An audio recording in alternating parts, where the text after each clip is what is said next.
ગુજરાત રાજ્યમાં ચાલી રહેલી એસઆઈઆરની પ્રક્રિયા હેઠળ મતદારોને હેરાનગતિ બંધ કરવાની માંગ સાથે આમ આદમી પાર્ટીએ સુરત મુખ્ય જિલ્લા ચૂંટણી અધિકારીને આવેદનપત્ર પાઠવ્યું હતું।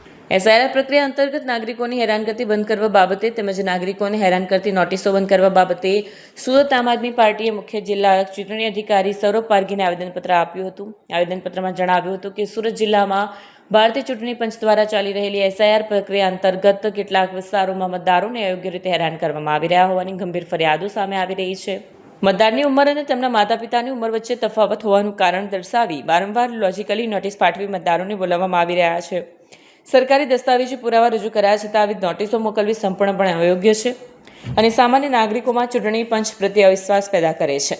અમારી સ્પષ્ટ માંગ છે કે ફોર્મ નંબર 7 મુજબ નામ રદ કરવાની કોઈ પણ કાર્યવાહી કરતા પહેલા સંબંધિત મતદારને ઓછામાં ઓછા 3 વખત નોટિસ પાઠવવામાં આવે, તેમના ઘરે જઈ સંપૂર્ણ ચકાસણી કરવામાં આવે અને તેમને પોતાનો પક્ષ રજૂ કરવાની પૂરતી તક આપવામાં આવે। આ સમયે મોટી સંખ્યામાં આપના કાર્યકરો, કોર્પોરેટરો, નેતાઓ સહિતનાઓ હાજર રહ્યા હતા।